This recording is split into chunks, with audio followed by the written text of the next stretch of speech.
J'ai ouvert la porte d'entrée et je l'ai trouvé pendu. Je l'ai soulevé, je l'ai décroché et j'ai essayé de le réanimer.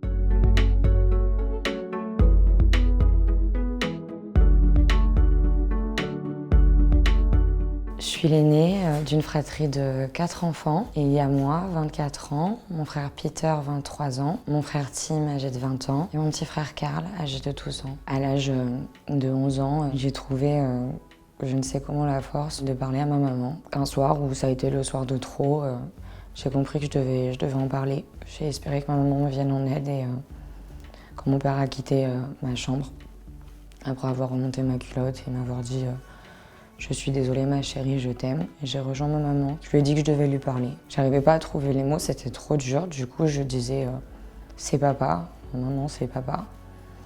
Et elle a très vite compris. Elle m'a dit t'as fait du mal. Et j'ai dit oui. Elle m'a dit t'as touché. Et j'ai dit oui. Et j'ai dit c'est pas la première fois. Puis elle a fini par me dire je t'en supplie, dis rien. Je suis enceinte. Si tu dis quelque chose, je me remettrai pas. Je vais faire une fausse couche. Que si je parlais, eh bien voilà, il y aurait des conséquences dramatiques pour mes frères qui étaient à ce moment-là la prunelle de mes yeux et j'aurais fait n'importe quoi pour eux. Il fallait que je fasse comme si de rien n'était.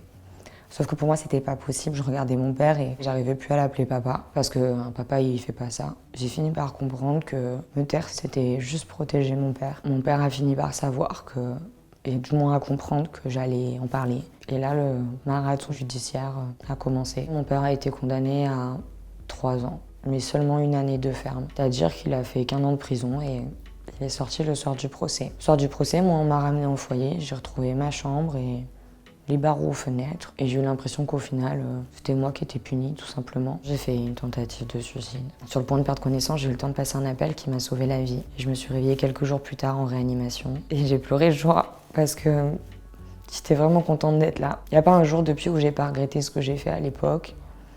Et pourtant, j'ai eu beaucoup d'épreuves depuis, mais je suis persuadée que rien ne vaut la vie et ça aurait été la pire des choses à faire. En ce qui concerne ma maman, ça a été plus difficile. Quand mon père a été incarcéré, elle a continué quelque temps à prendre sa défense. Mais quelque temps avant le procès, elle a demandé le divorce. J'ai fini par retourner chez ma maman. C'est très vite redevenu compliqué. Elle est passée de la maman complètement désolée, prostrée et pleine de culpabilité à finalement une maman qui faisait comme si de rien n'était. Il fallait encore tout effacer. À la fin de mon année de terminale, j'étais prise en classe prépa Cagnes-Pau-Cagnes. J'avais eu un bac L. J'avais rencontré un homme, je me suis mariée. J'ai même divorcé. De notre union, il y a eu un enfant. Une petite fille aujourd'hui âgée de 6 ans qui est toute ma vie et plus encore. En devenant maman, finalement, j'ai vu ma propre mère s'adoucir, se faire beaucoup plus présente, beaucoup plus investie. Et je prenais souvent Karl. Je voulais aussi lui changer les idées parce que ces années-là ont été des années où Karl a montré beaucoup de souffrance. Karl, il est allé un week-end sur 2, la moitié des vacances chez son père. Et très vite, il a commencé à exprimer un certain mal-être. Un jour, je me rappelle, à table, Karl se met à pleurer en plein repas et il dit qu'il veut se suicider, qu'il n'y a pas si longtemps que ça, il a voulu prendre un couteau dans la cuisine et se le planter. Et suite à ça, je parle à notre maman et je lui dis est-ce que tu te rends compte qu'il y a un problème? Est-ce que tu te rends compte qu'il va pas bien? Elle me dit oui. Mais elle me dit qu'elle a peur, qu'elle n'a pas la force, qu'elle se sent pas de mener encore un combat avec notre père. Elle était dépassée, je me rappelle d'une fois où elle me l'a amenée à la maison.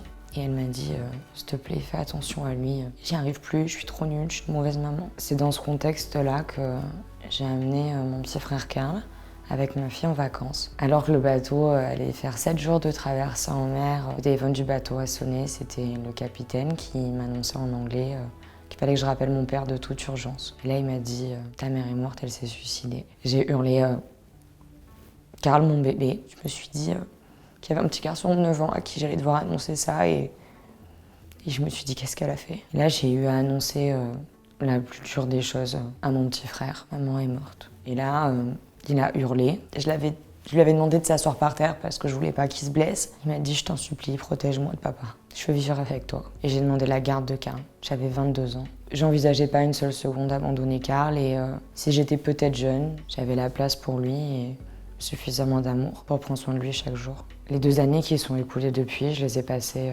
très souvent dans un tribunal pour enfants avec notre père, toujours là pour contester la moindre chose, et en particulier le placement de Karl à la maison. Il utilisait la question de son autorité parentale pour s'opposer à plein de choses. Pour renouveler le passeport, il fallait qu'il signe. Pour l'inscrire à l'école, il fallait qu'il signe aussi. Tout était prétexte A. J'avais pas à cœur qu'il y ait cette guerre judiciaire entre notre père et moi. Mais en même temps, si je voulais être présente pour Karl, j'avais pas le choix. Karl, il disait, si vous me forcez à voir mon père, je me suicide. Si vous m'envoyez en foyer, je me suicide.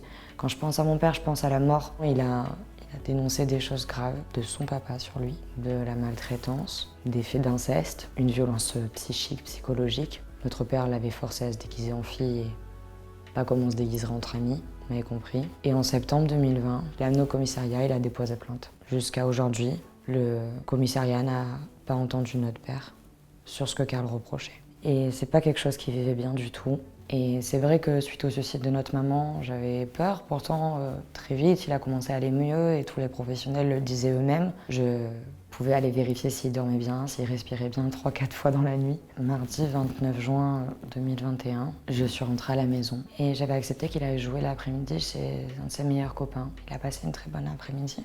La maman l'a ramené en fin de journée, il m'a dit qu'il était très content de me voir. Je l'ai laissé pour aller au sport, 2 petites heures. Et je suis rentrée à la maison, j'ai ouvert la porte d'entrée et je l'ai trouvé pendu. J'ai eu l'impression que ça avait duré des minutes, en réalité ça a duré pas plus d'1 seconde. Je l'ai soulevé, je l'ai décroché et j'ai essayé de le réanimer en même temps que je hurlais. C'est pas possible.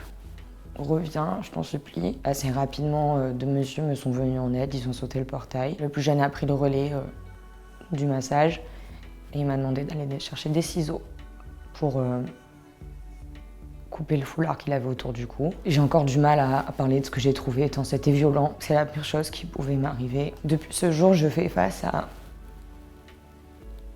beaucoup de questions qu'on cherche à comprendre. Il s'agit d'un petit garçon de 12 ans. C'est insoutenable pour chacun. Insoutenable de se dire que on ne peut pas résumer son suicide. Karl est un enfant qui a souffert pendant 12 ans. C'était un enfant, il a fait ce qu'il pouvait. Je me culpabiliserai toujours, je me dirai toujours que j'ai pas fait assez. Mais je conserve tous mes souvenirs et je crois Karl quand il disait que j'étais la meilleure grande sœur au monde. Malheureusement, les jours qui ont suivi le décès de Karl ne se sont pas du tout bien passés. J'ai très vite compris que notre père, il allait pas s'arrêter là. En janvier de cette année, on a perdu notre frère Tim, qui était malade. Ça a été très dur parce qu'on a perdu un frère, moins de 2 ans après le décès de notre mère. Mais ça a été d'autant plus dur que notre père a refusé que Tim soit inhumé avec notre maman. Karl disait qu'il comprenait pas comment un père pouvait refuser qu'un fils repose auprès de sa mère. Les jours qu'on suivi le décès de Karl, j'ai espéré que notre père entendrait à quel point c'était important que Karl puisse reposer auprès de notre maman. Ça n'a pas été le cas.